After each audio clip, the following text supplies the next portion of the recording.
Hello guys, तो कैसे हो आप सभी लोग। आई होप बहुत शानदार होंगे। और आज हम लेके आए chapter number 13 magnetic effect of electric current का एक अगला वीडियो, जिसका टॉपिक का नाम होगा इलेक्ट्रोमैग्नेट। और आगे डिस्कस करेंगे हम इलेक्ट्रिक मोटर के बारे में।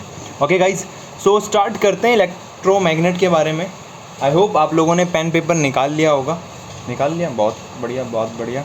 ठीक है, बहुत। सो स्टार्ट करते हैं गाइस। सबसे पहला टॉपिक जो आज हमारा है वो है इलेक्ट्रोमैग्नेट। सबसे पहली चीज़, इलेक्ट्रोमैग्नेट होता क्या है। इलेक्ट्रोमैग्नेट को हिंदी में बोलते हैं विद्युत चुंबक।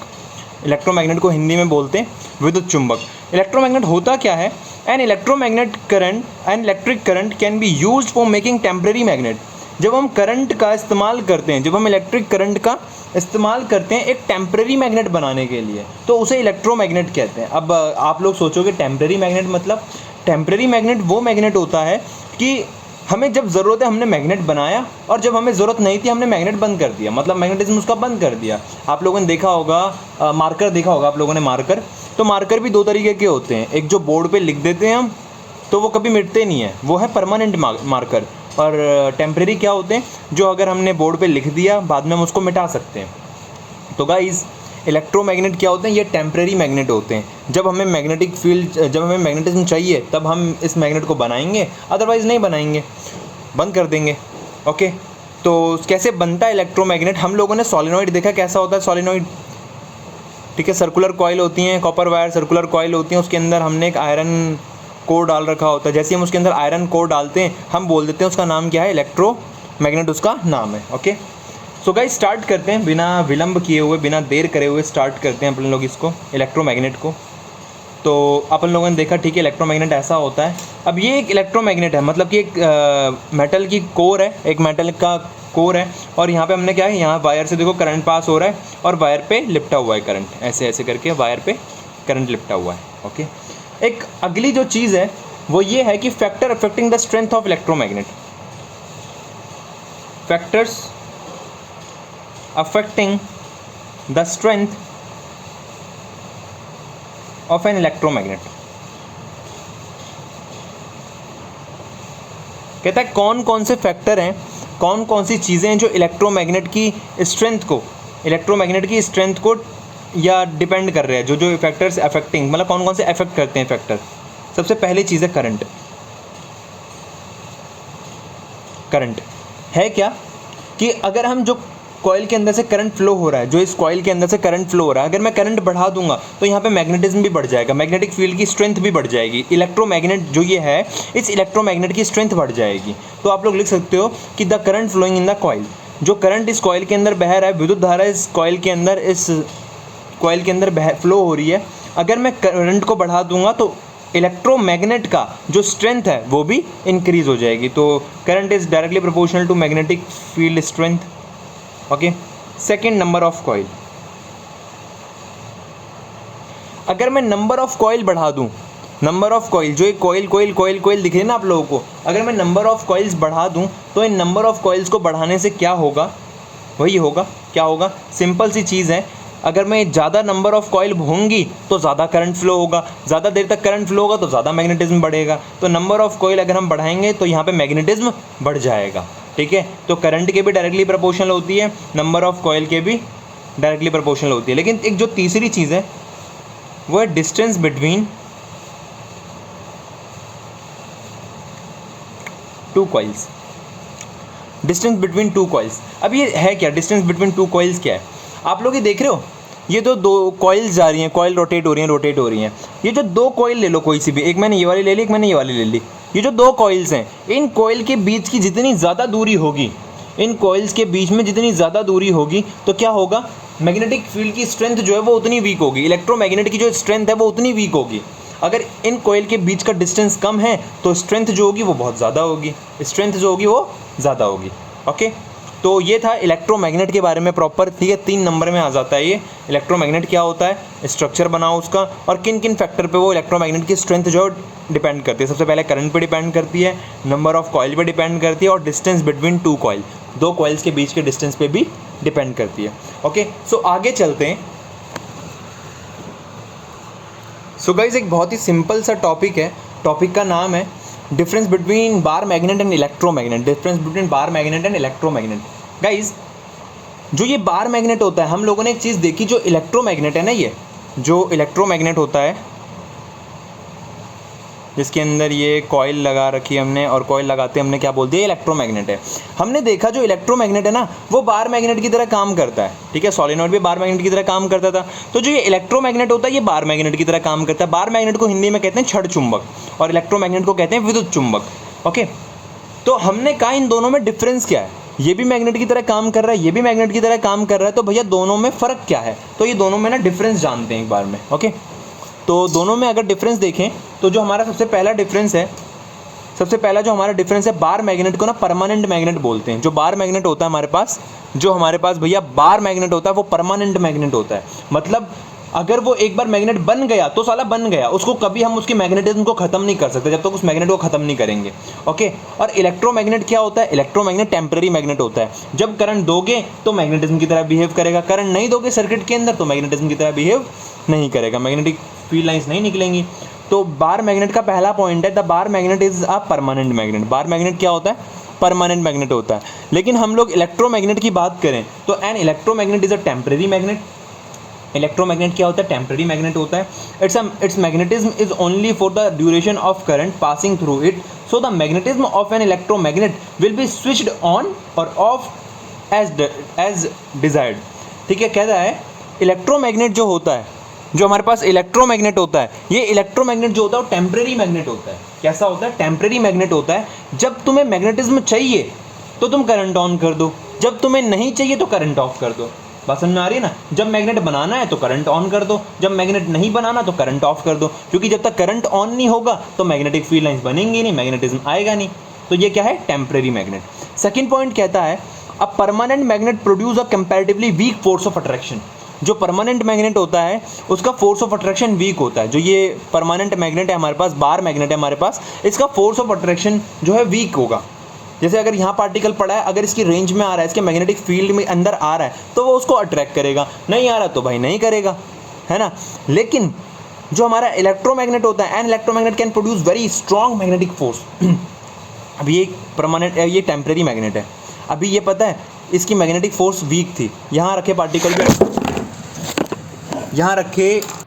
ओके, सो गाइज ये जो इलेक्ट्रोमैग्नेट होगा, जो हमारा परमानेंट मैग्नेट है, ये जो है बहुत स्ट्रॉन्ग मैग्नेटिक फोर्स भी प्रोड्यूस कर सकता है, बहुत स्ट्रॉन्ग मैग्नेटिक फोर्स भी प्रोड्यूस कर सकता है। कैसे स्ट्रॉन्ग मैग्नेटिक फोर्स प्रोड्यूस करेगा ये, अब फॉर एग्जांपल हमारे पास एक परमानेंट मैग्नेट है जो कि हमारा इलेक्ट्रोमैग्नेट है, ठीक है, इसके अंदर ये कॉइल है, इसके अंदर एक कॉइल है।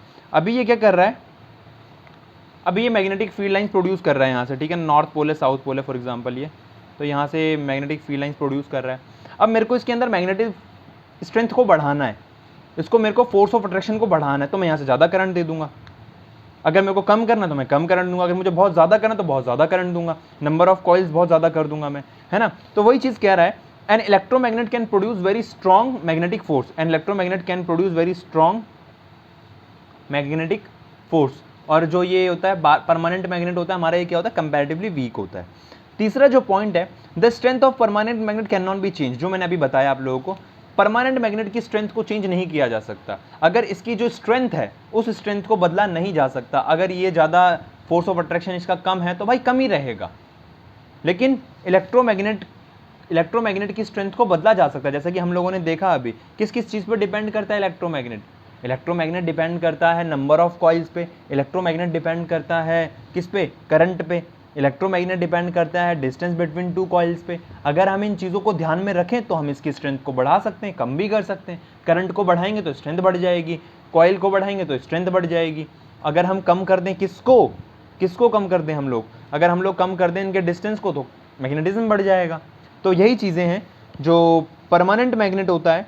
Permanent magnet, the strength of permanent magnet can not be changed, while the strength of electromagnet can be changed by changing the number of turns in it coil, by changing the current passing through it। हम इसको बदल सकते हैं लेकिन इसको नहीं बदल सकते। अगला जो इंपॉर्टेंट पॉइंट है, बहुत ही इंपॉर्टेंट पॉइंट है ये, और एग्जाम में कभी कभी इसके ऊपर एक सवाल भी आ जाता है। इन चारों के ऊपर घुमा के सवाल पूछ लेता है वो, कभी कभी पूछ लेता है इलेक्ट्रोमैग्नेट जो होता है वो high strong force of attraction होता है उसका, लेकिन इसका वीक होता है, बताओ क्यों, है ना। तो ऐसी चीज़ें पूछ लेता है। तो अगला जो पॉइंट है, द साउथ और north pole polarity of a permanent magnet is fixed can not be changed. ध्यान से सुनना, ये नॉर्थ पोल है परमानेंट मैग्नेट का, ये साउथ पोल है परमानेंट मैग्नेट का। अब साला ये नॉर्थ है तो नॉर्थ ही रहेगा, ये साउथ है तो साउथ ही रहेगा। बात समझ में आ रही है ना? इनको हम कभी चेंज नहीं कर सकते अनटिल और अनलेस हम जब तक इसको घुमा के ना रख दें। ऐसे अब ये मत कहना इसको उल्टा करके रख दो घुमा के, वो बात अलग है। लेकिन इस वाले साइड को मैं कभी साउथ पोल नहीं बना सकता। तो जो परमानेंट मैग्नेट की पोलैरिटी होती है वो सेम होती है हमेशा जब तक वो हैं। लेकिन ये पॉजिटिव साइन है, यहाँ पे नेगेटिव साइन है। फॉर एग्जांपल करंट ऐसे करके फ्लो होगा, ऐसे करके क्लॉकवाइज, तो ये हो गया साउथ पोल, ये हो गया नॉर्थ पोल। ठीक है, तो ये साउथ पोल हो गया, ये नॉर्थ पोल हो गया।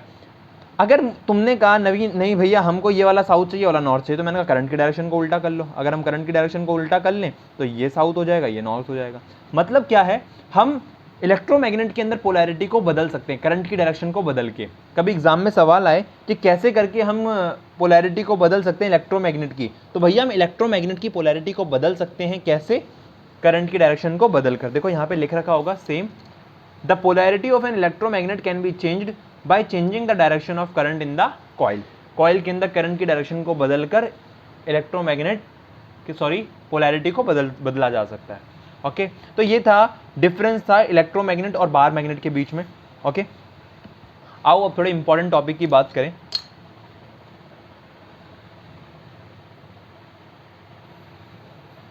सो गाइस, जो अगला इंपॉर्टेंट टॉपिक है, मोटर पढ़ने से पहले एक बहुत ही इंपॉर्टेंट नियम पढ़ते हैं, Fleming left hand rule for the direction of force. Fleming एक साइंटिस्ट था जिसने क्या करा, एक लेफ्ट हैंड रूल दिया डायरेक्शन ऑफ फोर्स। इसने कहा अगर तुम्हें करंट की डायरेक्शन पता है, अगर तुम्हें मैग्नेटिक फील्ड की डायरेक्शन पता है, तो तुम फोर्स की डायरेक्शन निकाल सकते हो। ठीक है, मतलब किस साइड में फोर्स लगेगा वो तुम निकाल सकते हो। कैसे? इन्होंने एक सिंपल सी चीज़ बोली, और वो सिंपल सी लाइन ये थी कि hold the forefinger, hold the forefinger, the current finger and the thumb, hold the forefinger, current finger and the thumb of your left hand। अपना उल्टा हाथ लो, अपना उल्टा हाथ लो, अपने थंब को, अपनी फोर फिंगर को और अपनी मिड फिंगर को, अपनी मिड फिंगर, अपनी फोर फिंगर और अपने थंब को होल्ड करो उल्टे हाथ की, right angle of one another, एक दूसरे के राइट एंगल पे, एक दूसरे के राइट एंगल समझते हो ना, ये दोनों के दोनों एक दूसरे के ना 90 डिग्री पे होने चाहिए। अगर मैं बात कर रहा हूँ यहाँ पे मिड फिंगर की बात करूँ, तो देखो ये इसके साथ भी 90 डिग्री में, इसके साथ भी 90 डिग्री में, और एक तरीके से देखा जाए तो ये इसके साथ भी, थंब के साथ भी 90 डिग्री में। अगर मैं इसको इधर ले आऊँ तो 90 डिग्री में। अगर वैसे ही हम थंब की बात करें, थंब भी 90 डिग्री में इसके साथ, और इसके साथ भी 90 डिग्री में। इस फिंगर की बात करें, ये भी 90 डिग्री में, उसके साथ भी 90 डिग्री में। तो यही बोला गया है कि अपने तीनों को इस तरीके से राइट एंगल पे लाओ कि एक दूसरे के राइट एंगल पे हो। एक दूसरे को इस तरीके से पॉइंट करो कि वो राइट एंगल पे हो। कहता है अगर जब तुम ऐसा करोगे, अपने उल्टे हाथ की मिड फिंगर, फोर फिंगर और थंब को एक दूसरे के राइट एंगल पे लाओगे, तो जिस डायरेक्शन में अगर तुम अपनी फोर फिंगर को मैग्नेटिक फील्ड की डायरेक्शन में ले जाओगे, अगर मैग्नेटिक फील्ड लाइन इधर है तो इधर ले गए तुम, और अगर तुम अपने जो करंट की डायरेक्शन में ले जाओगे अपनी मिड फिंगर को, अपनी मिड फिंगर को करंट की डायरेक्शन में ले जाओगे, तो जिस डायरेक्शन में तुम्हारा थंब होगा वो फोर्स की डायरेक्शन होगी। मतलब अपने उल्टे हाथ को लो, ठीक है, ये है फोर्स की डायरेक्शन, ये है मैग्नेटिक फील्ड की डायरेक्शन, ये है करंट की डायरेक्शन। जब अपने उल्टे हाथ को ऐसे लोगे, सबसे ऊपर फोर्स आता है। घर में किसकी चलती है? फादर की। तो father, M for mother, C for children. बच्चों की तो बाद में सुनी जाती है ना, सुनी भी नहीं जाती कभी कभी। तो फोर्स, मैग्नेटिक फील्ड, करंट। तो ये क्या है? Force, magnetic field, current, father, mother, child, FMC। Okay, इस तरीके से याद करो इसको। तो फोर्स क्या है? अगर तुम मैग्नेटिक फील्ड की डायरेक्शन इधर है, तुम इधर ले गए, करंट की डायरेक्शन इधर है, तुम इसको इधर पॉइंट करोगे तो फोर्स कहाँ लगेगा? ऊपर की तरफ। अगर मैं इधर ले जाऊँ, मैग्नेटिक फील्ड की डायरेक्शन इधर है, करंट की डायरेक्शन इधर है, तो फोर्स कहाँ लगेगा? ऊपर। अगर मैग्नेटिक फील्ड की डायरेक्शन इधर है, करंट इधर है, तो फोर्स किधर लगेगा? इधर को। तो इस तरीके से हमें फोर्स की डायरेक्शन को निकालना है फ्लेमिंग के लेफ्ट हैंड के रूल के मुताबिक। ओके, कंटिन्यू करते हैं आगे, समझते हैं आगे क्या है। एक बार रूल को ढंग से समझो। Hold the four finger, the current finger बोला गया है मिड फिंगर को, करंट फिंगर बोला गया है मिड फिंगर को, करंट फिंगर बोला गया है, and the thumb of your left hand, और अपने थंब को उल्टे हाथ के, at right angle to one another, एक दूसरे के राइट एंगल पे। Adjust your hand in such a way that the four finger point the direction of magnetic field, अपने हाथ को इस तरीके से एडजस्ट करो कि तुम्हारी जो फोर फिंगर है वो मैग्नेटिक फील्ड की डायरेक्शन को शो करे, तुम्हारा जो सेंटर फिंगर है वो करंट फिंगर को करंट की डायरेक्शन शो करे, और जो तुम्हारा जिस डायरेक्शन में तुम्हारा थंब होगा वो फोर्स की डायरेक्शन को दिखाएगा। ओके, ठीक है। और ये डायग्राम है इस तरीके से, एक दूसरे के 90 डिग्री पे होने चाहिए। और जो अगर हम अपने फोर फिंगर को मैग्नेटिक फील्ड की डायरेक्शन में ले जाएं, अपनी मिड फिंगर को करंट की डायरेक्शन में ले जाएं, जिस डायरेक्शन में हमारा थंब जाएगा वो डायरेक्शन होगी किसकी? फोर्स की। ओके, सिंपल है फ्लेमिंग का left hand rule. Okay, so guys अब जो हमारा टॉपिक है वो है इलेक्ट्रिक मोटर। ठीक है, आप लोगों ने हर जगह देखी होगी मोटर, हर जगह ही लगी हुई है लगभग। अगर हमारी जो मिक्सी है जिसमें हमारे क्या है जो भी हम चीज़ मसाले वगैरह पीसते हैं, मोटर लगी हुई है। हमारे घर की मोटर लगी हुई है, हमारे पंखों में मोटर लगी हुई है, हमारी वॉशिंग मशीन में मोटर लगी हुई है, हर जगह ना मोटर लगी हुई है। ये मोटर करती क्या है? इलेक्ट्रिक मोटर कहते किसको है? सबसे पहली बात, अगर कभी कोई पूछ ले कि इलेक्ट्रिक मोटर क्या होती है, तो भाई इलेक्ट्रिक मोटर एक डिवाइस होता है। इलेक्ट्रिक मोटर क्या होता है? एक डिवाइस होता है जो कन्वर्ट करता है इलेक्ट्रिकल एनर्जी को मैकेनिकल एनर्जी में। इलेक्ट्रिकल एनर्जी को किस में कन्वर्ट करता है? मैकेनिकल। इलेक्ट्रिकल एनर्जी मतलब बिजली, विद्युत ऊर्जा को मैकेनिकल एनर्जी मतलब यांत्रिक ऊर्जा, यांत्रिक ऊर्जा में बदलता है। किसको? विद्युत ऊर्जा को। इलेक्ट्रिक मोटर एक जो मोटर होता है, मोटर एक यंत्र है जो विद्युत ऊर्जा को यांत्रिक ऊर्जा में बदलता है। मोटर एक यंत्र है जो विद्युत ऊर्जा को यांत्रिक ऊर्जा में बदलता है। ओके, तो एक सिंपल सा इलेक्ट्रिकल एनर्जी को किस में बदल रहा है? क्योंकि energy can neither be created nor be destroyed. ऊर्जा को ना तो बनाया जा सकता है ना खत्म किया जा सकता है, बस उसको हम एक फॉर्म से दूसरे फॉर्म में बदल सकते हैं। तो वही चीज़ है, इलेक्ट्रिकल एनर्जी को मैकेनिकल में बदल रहे हैं। बिजली गई, दुपचिक दुपचिक, यहाँ हमारे बोर्ड से बिजली गई और पंखा चल गया। इलेक्ट्रिकल एनर्जी थी, वो घूमने लगा, काम हो रहा है, कोई काम हो रहा है, काम हो रहा है मतलब मैकेनिकल एनर्जी, मतलब मैकेनिकल एनर्जी। हमने बिजली ऑन करी, हमारे मसाले जो थे वो घूमने, वो जिसमें हम जूस वगैरह मिक्सर जो होता है हमारा, वो घूमने लग जाता है, मतलब कोई काम हो रहा है। जब काम हो रहा है मतलब मैकेनिकल एनर्जी। ओके, तो इलेक्ट्रिकल एनर्जी किस में कन्वर्ट हो गई? मैकेनिकल एनर्जी में। ओके, किसके थ्रू कन्वर्ट होती है? मोटर के थ्रू।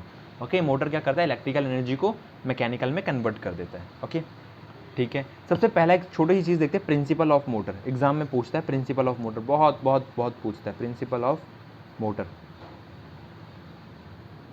कहता है मोटर का प्रिंसिपल क्या होता है? मोटर का प्रिंसिपल क्या होता है? किस प्रिंसिपल पे काम करता है? तो ध्यान से एक छोटी सी लिखवा रहा हूं, ध्यान से देखना। A motor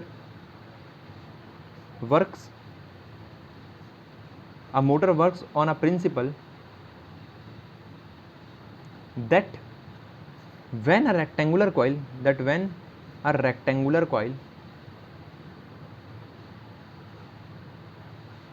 is placed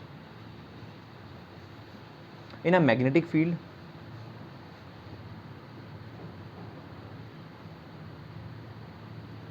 and current is passed through it,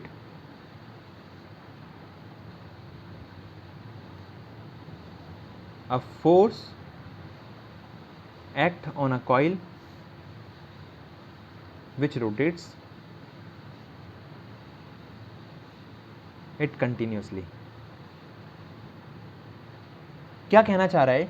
A motor work on a principle, एक जो मोटर है वो काम करती है एक प्रिंसिपल पे, जो क्या कहता है? When a rectangular coil placed in a magnetic field, जब एक रेक्टेंगुलर कॉइल को ऐसी एक रेक्टेंगुलर कॉइल है, ठीक है, इसको जब तुम मैग्नेटिक फील्ड में रख दोगे, जहाँ पे मैग्नेटिक फील्ड लाइन जा रही है दुपचिक दुपचिक, उसके बीच में रख दिया तुमने इसको, ठीक है, मैग्नेटिक फील्ड में रख दोगे, and current is pass through it, और इसके अंदर से करंट पास कराओगे,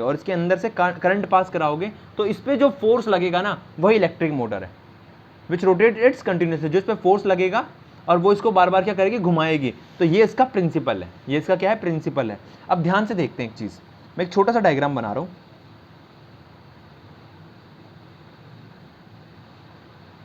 ये एक रेक्टेंगुलर कॉइल है।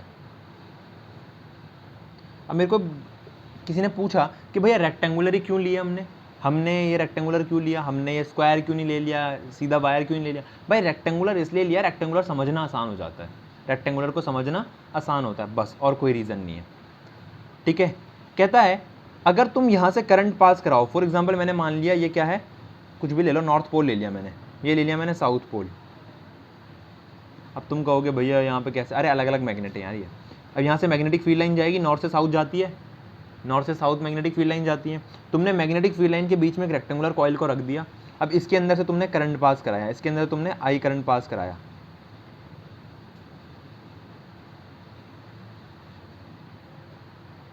ये क्या है? कहता है जब तुम एक रेक्टेंगुलर कॉइल को, प्रिंसिपल कहता है जब तुम एक रेक्टेंगुलर कॉइल को मैग्नेटिक फील्ड के बीच में रख दोगे और उसके अंदर से करंट पास कराओगे, जब तुम एक रेक्टेंगुलर कॉइल को मैग्नेटिक फील्ड के बीच में रखोगे और उसके अंदर से करंट, कॉइल के अंदर से करंट पास कराओगे, तो कॉइल पे एक फोर्स लगेगा, कॉइल पे एक फोर्स लगेगा जो इसको कंटिन्यूसली रोटेट करेगा, जो इसको लगातार घुमाएगा, उसी को, यही उसी प्रिंसिपल पे ये काम करता है, उसी प्रिंसिपल पे ये क्या करता है? काम करता है। ओके, सो ग्रेट, ठीक है, समझते हैं आगे आगे करते हैं, समझते हैं इसको ढंग से, ठीक है। अब यहाँ पे एक सीन ये है, सीन ये है, यहाँ पे करंट हो गया, ठीक है। अब यहाँ पे ना एक दो चीज़ें और लगी हुई होती है, एक दो चीज़ें और लगी हुई है, वो क्या क्या है? सबसे पहली चीज़, यहाँ पे कॉम्यूलेटर लगे होते हैं, स्लिप रिंग ऐसे, और यहाँ पे छोटे छोटे ब्रश होते हैं, कार्बन ब्रशेज होते हैं, ये अटैच नहीं होते हैं, ये बस ऐसे होते हैं, जब ये रिंग घूमे तो बस ये इस पर लगती जाए, दुपचिक दुपचिक दुपचिक, अटैच नहीं है, ऐसे रिंग घूम रही है तो इस पर लगते हुए जाए, लगते हुए ऐसे बस।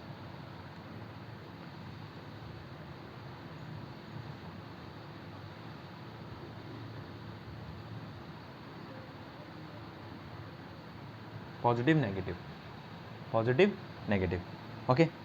अब मोटर का प्रिंसिपल ये कहता है कि भाई ये घूमेगा। अब कैसे घूमेगा, चलो देखते हैं। मैं इसको नाम दे रहा हूँ A B C D, A B C D मैंने इसको नाम दे दिया, ठीक है। तो अब यहाँ से निकला करंट, यहाँ से क्या निकला? करंट निकला यहाँ से, ठीक है। करंट यहाँ से निकला, इधर को गया, इधर से निकल के जा रहा है। जब करंट ए से बी की तरफ जा रहा है, करंट की डायरेक्शन क्या है? ए से लेकर बी की तरफ। अपने फ्लेमिंग के लेफ्ट हैंड को लाओ, फ्लेमिंग का लेफ्ट हैंड ये रहा हमारा। करंट जा रहा है ए से बी की तरफ, करंट जा रहा है ए से बी की तरफ। तो करंट क्या होता है? ये वाली लाइन होती है, तो करंट जा रहा है ए से बी की तरफ। मैग्नेटिक फील्ड लाइन किधर की है? नॉर्थ से साउथ, मतलब मैग्नेटिक फील्ड लाइन से इधर को। मैग्नेटिक फील्ड लाइन किधर को है? इधर को। नॉर्थ से साउथ जाती है मैग्नेटिक फील्ड लाइन, तो मैग्नेटिक फील्ड लाइन हो गई इधर को, ठीक है। ओके गाइस, तो करंट जा रहा है ऊपर की डायरेक्शन में, करंट जा रहा है ऊपर की डायरेक्शन में, और मैग्नेटिक फील्ड लाइन जा रही है इधर। थोड़ा आसान, और अगर हम इसको लें लेफ्ट हैंड को, करंट जा रहा है ऊपर की डायरेक्शन में, मैग्नेटिक फील्ड लाइन जा रही है इधर की डायरेक्शन, मतलब ऐसे। तो फोर्स किधर लगेगा? करंट सीधा जा रहा है, मैग्नेटिक फील्ड लाइन इधर की डायरेक्शन में, नॉर्थ से साउथ जाती है ना, इधर को। फोर्स किधर लगेगा? नीचे। इसको मैं थोड़ा आसान कर देता हूँ, एक काम करता हूँ, इधर साउथ ले लेता हूँ, इधर नॉर्थ ले लेता हूँ, समझने में आसानी हो जाएगी। अब करंट की डायरेक्शन है ऊपर, करंट की डायरेक्शन कैसी है? ऊपर को, तो करंट की डायरेक्शन हमने ऊपर बना दी। फोर्स की डायरेक्शन किधर है? मैग्नेटिक फोर्स की डायरेक्शन नॉर्थ से साउथ, मैग्नेटिक फील्ड इधर जाएंगी, तो मैग्नेटिक फील्ड लाइन इधर। फोर्स किधर लगेगा? फोर्स लगेगा ऊपर को, फोर्स किधर लगेगा? ऊपर को। अगर ये डायरेक्शन जो है मैग्नेटिक फील्ड लाइंस की है इधर को, ये जो डायरेक्शन है ये करंट की है ऊपर को, तो फोर्स किधर लगेगा? ऊपर, बाहर की तरफ, ऊपर आएगा, है ना। ऐसा ही तो सीन है ना, ये ऐसा ही तो सीन है, ठीक है। करंट ऊपर की तरफ जा रहा है, मैग्नेटिक फील्ड लाइंस इधर जा रही हैं, ऐसा, ठीक है। तो करंट इधर को जा रहा है, मैग्नेटिक फील्ड लाइंस इधर को हैं, फोर्स किधर लगेगा? ऊपर को। तो ये जो कॉइल है ये कुछ इस तरीके से रोटेट होगी।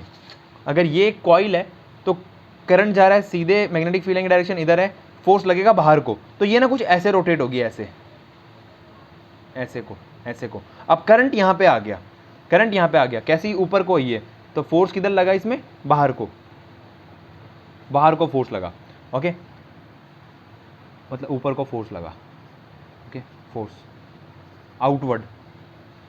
अब यहाँ पे देखो, यहाँ पे करंट की डायरेक्शन नीचे है, यहाँ पे करंट की डायरेक्शन क्या है? नीचे है, करंट की डायरेक्शन नीचे है हमारी, ओहो, हमारी करंट की डायरेक्शन नीचे है, और मैग्नेटिक फील्ड लाइंस की डायरेक्शन इधर है, मैग्नेटिक फील्ड लाइंस की डायरेक्शन इधर है। तो ये हमारी, अगर मैं ये मान लूँ कि ये हमारी करंट की डायरेक्शन है नीचे, करंट की डायरेक्शन कैसी? नीचे, ठीक है। और ये हमारी अगर इलेक्ट्रिक फील्ड की डायरेक्शन है, ये हमारी अगर इलेक्ट्रिक फील्ड की डायरेक्शन नॉर्थ से साउथ जा रही है ना, नॉर्थ से साउथ। अब यहाँ से अगर तुम ऐसे अपने हाथ को लो, अपने लेफ्ट हैंड को लो, और करंट को नीचे भेजो, और इसको इधर भेजोगे ना तुम, ऐसा कुछ होगा। करंट जा रहा है नीचे और मैग्नेटिक फील्ड लाइन जा रही है इधर को, तो फोर्स किधर लग रहा है? नीचे। फोर्स जो तुम्हारा लगेगा वो नीचे की तरफ लगेगा, तो इसमें जो फोर्स लगेगा वो डाउनवर्ड लगेगा। करके देखो अपने हाथ से, जो फोर्स लगेगा वो डाउनवर्ड को लगेगा। तो कॉइल ऐसे हुई, ऊपर आई और ये रोटेट हुई, कैसी हुई? रोटेट हुई, ठीक है।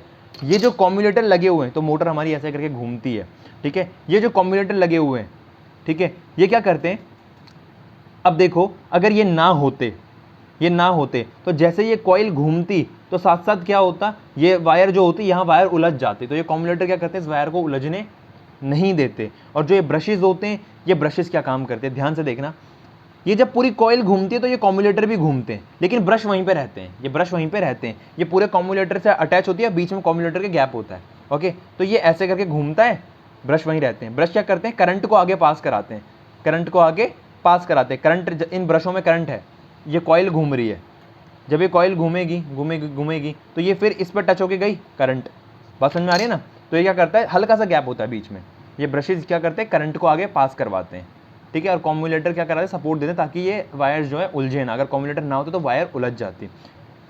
तो जो मोटर है वो इस तरीके से काम करता है, ठीक है। मोटर के बारे में थोड़ा डीपली डिस्कस करेंगे कि आपने देखा होगा वॉशिंग मशीन जो होती है हमारी, पहले घूमती है आधा रोटेशन, फिर उल्टा घूमती है, फिर पहले घूमेगी फिर उल्टा घूमेगी, ये भी होता है। और कुछ मोटर्स होती हैं जो लगातार कंटिन्यूसली घूमती हैं, अगर हमें कॉम्यूलेटर लगाते हैं तो कंटिन्यूसली घूमेगी, कॉम्यूलेटर ना लगाएं तो इधर भी घूम सकते हैं, कैसे, ये हम थोड़ा देखेंगे आगे, ओके। आई होप आप लोगों को अभी तक समझ में आया हो मोटर जो हमारी होती है कैसे काम करती है। वर्किंग आप इसकी खुद लिखना, नेट से ढूंढ के या कैसे भी खुद ही लिखो इसकी वर्किंग, ओके। आई होप आप लोगों को समझ में आ गया होगा, ओके। देन डिस्कस करते हैं आगे और भी इंपॉर्टेंट टॉपिक, समझ में आ गया हो तो लाइक कर दो, और कोई डाउट हो तो कमेंट करके पूछ सकते हो आप लोग, ओके।